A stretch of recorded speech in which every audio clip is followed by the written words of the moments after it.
Recently, type 4 seers have switched to using flex brushes. It actually works with your curls, not against it.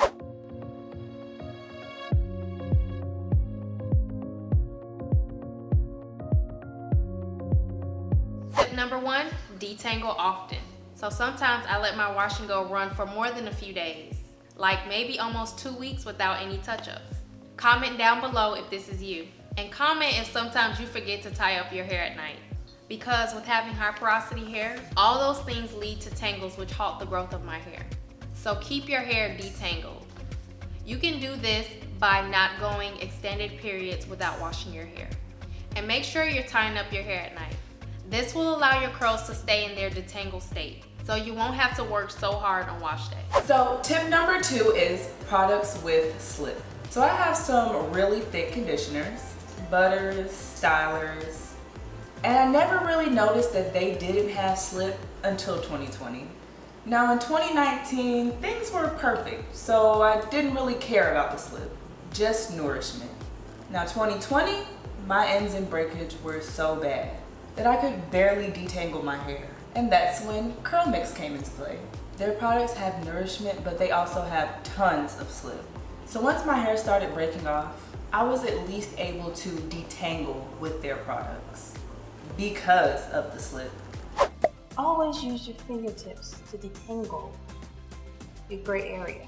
When I first started going gray, I learned that tip, and I chose how to do something different because I was doing the finger raking, which you see all over YouTube, finger raking to get those natural curls to pop. And I was seeing a lot of my gray hair come out in my hand as opposed to my black hair.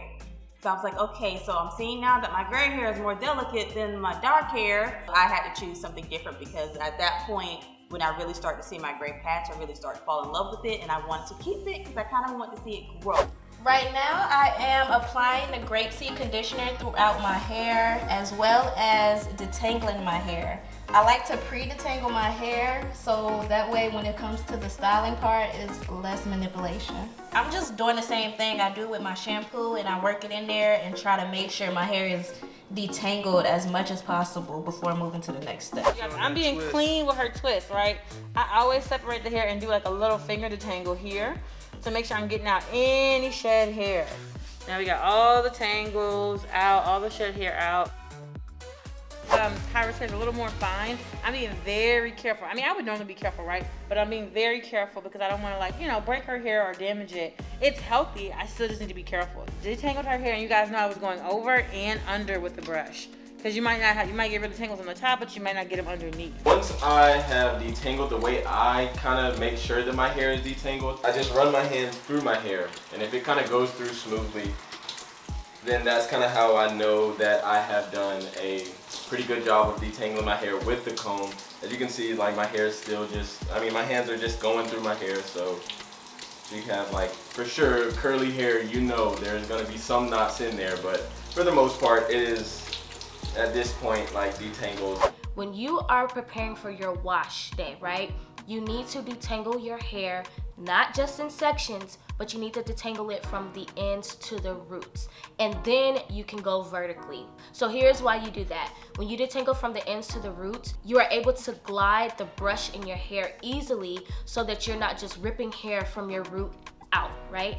And so take your hair, hold it, and just detangle from your ends all the way up, and that way you can get a smooth detangle and your product can mix in really well. So you guys, what I'm doing, I want to be delicate, right? So if ever you find that your hair is the brush is not working, it's like, oh my gosh, I can't get through it, you need to stop and use your fingers and just try to pull out. So this has maybe a chunkier piece of hair, because you might have full strands that are in here, and sometimes if you have full strands, it's a little bit more difficult to detangle. Sometimes I literally just have to stop, add more conditioner, add more water, and use my fingers.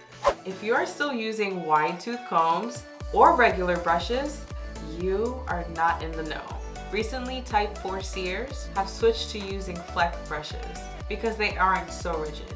It actually works with your curls, not against it, with it. Sometimes we feel as type 4C that we have to yank and pull out our hair in order to manage the kinks, which isn't true. Honestly, if you have a flexible brush With flexible yet sturdy bristles that can bend, it'll give the kinks the stability that they need to detangle on their own accord without ripping any hair out. So look at how it glides on my hair on the first attempt, then the second, and now the third. Yeah, you know you want this.